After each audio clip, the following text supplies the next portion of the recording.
Alfreð komið tilbaka, hvernig er tilfinningin? Hún frábær, búin að missa núna tveimur landsliðsverkefnum vegna meiðsla og það er hrikalega gott að koma í bláu treyjuna og vera að hitta strákana og eins og alltaf bara gaman að koma heim.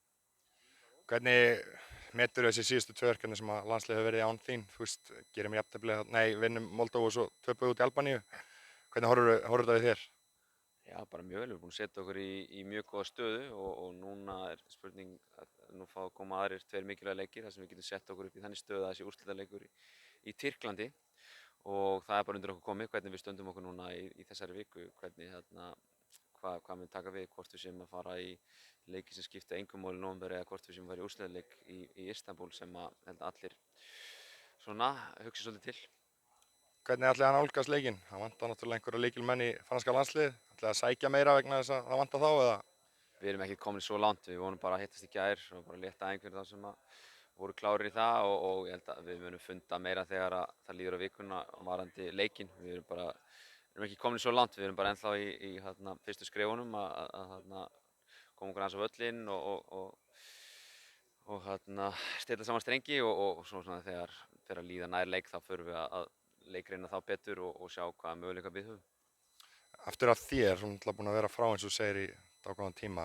Hvernig er leikformið? Spilar ekki síðustu helgi? Þú veist, hvernig metur möguleika þína á föstudaginn og mánudaginn?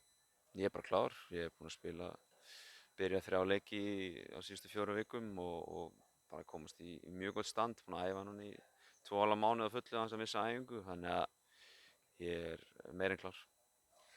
Hvað hérna, bara eins og þú segir þetta með þessa úrslita leiki, er það ekki markmiðurinn og eru bara fyrir þessi tvö verkefni þú veist, að eiga sjensi í loka leiknum? Jó, það er náttúrulega, þú veist, við viljum ekkert vera að fara fram úr okkur og við vitum alveg að hversu erfitt að vera að spila við Frakkana og þannig tökum þann leik fyrst og svo kemur kannski svolítið öðruvísi leikur með Andorra. En svo náttúrulega eru þessir 2 leikir síðustu sem að við viljum, eins og ég sagði áðan, við viljum vera í þannig stöðu að þeir skipti miklu máli, Tyrkland úti og Moldavíu úti, þannig að við getum, eins og ég sagði áðan, getum sett okkur upp í mjög góða stöðu með góðum úrslitum í þessari viku. Að lokum vil ég spyrja út í meiðsli hjá fyrirliðanum okkar. Hvernig horfir þetta við hópnum að missa þennan leikilpóst í liðinu? Það er bara gríðarlega leiðilegt, sérstaklega fyrir hann, maður veit hversu mikið hann brennir fyrir landsliðið og búinn að hlakka til og búinn að vera mikið í sambandi varðandi þessa leiki og svona og hann fer náttúrulega þangað til að vera ferskur líka í landsleikjum.